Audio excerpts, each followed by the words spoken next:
chat noir. Quand ça ne veut pas, ça ne veut pas, vous nous disiez, et c'est peut-être vous qui portez la poisse au gouvernement, car le Premier ministre a, dans la foulée de votre avertissement, commis une nouvelle bourde, annoncé l'annulation d'une loi par le Conseil constitutionnel, alors que ce dernier ne s'était pas encore prononcé, Christophe. Oui, et puis vous avez vu la suite, hein, Christophe, le président du Conseil constitutionnel, Jean-Louis Debré, qui corrige le Premier ministre avec une déclaration à l'AFP.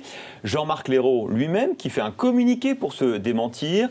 L'opposition, enfin, qui s'est déchaînée hier à l'Assemblée. Et puis finalement, à 19h, le Conseil constitutionnel qui annule la loi Duflot sur le logement.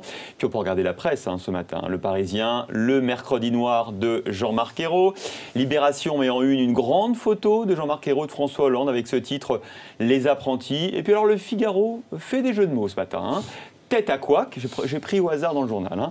Un couac d'avance pour un couac avec toi et running couac, référence à running gags, expression américaine. Bon, qu'est-ce que vous voulez, Christophe? Dans ce cas-là, moi, je fais quoi?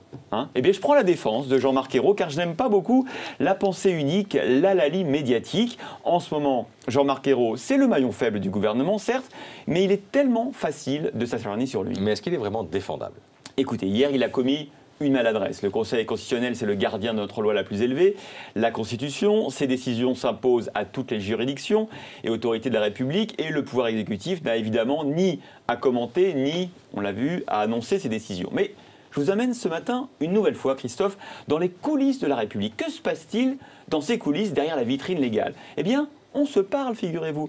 On prévient le gouvernement. Il y a des fonctionnaires qui préparent la décision du Conseil. Le rapporteur qui émet une recommandation qui va être discutée en séance. Le secrétaire général du Conseil qui peut passer un petit coup de fil la veille au directeur de cabinet de l'Élysée, de Matignon ou au secrétaire général de l'Élysée. Ils ont fait la même école, souvent l'ENA. Et on peut imaginer la conversation. Allô, tu sais, la loi Duflot, elle n'a aucune chance de passer. Le rapporteur a rédigé 5 lignes claire et précise. Puis j'ai croisé 5 membres du Conseil dans les couloirs. Ils m'ont dit qu'il n'y avait pas photo. Vous voyez? D'ailleurs, hier, un ancien directeur de cabinet de Matignon, du Premier ministre, me confiait que oui, quelques heures avant, il est d'usage que le Conseil constitutionnel informe Matignon pour qu'il se prépare. Alors certes, d'habitude, c'est après la décision, mais en vérité, les services se parlent avant. Bon, vous nous dites en substance ce matin que l'on s'acharne donc contre le Premier ministre. Oui, à commencer, tiens, par le président du Conseil constitutionnel, Jean-Louis Debré. Il a apparemment quand même pris un malin plaisir à dire à l'AFP, immédiatement après la bourde de Jean-Marc Ayrault, que la décision ne serait prise que dans l'après-midi. Alors il avait raison, Jean-Louis Debré, c'est de bonne guerre, mais il pouvait très bien aussi ne rien dire. Dire que le Conseil travaillait, attendre la fin de journée pour confirmer finalement l'annulation du texte par le Conseil réuni dans la journée. Du coup, personne n'aurait critiqué aussi violemment Jean-Marc Ayrault. On aurait dit que le Premier ministre savait, mais que le Conseil constitutionnel n'avait pas encore communiqué. Mais là, vous avez compris, Christophe, Jean-Marc Ayrault a été désigné comme le maillon faible. Et pour refiler le mistigris à quelqu'un d'autre, il va lui falloir s'armer de patience et de courage. C'était Christophe Jacubizine.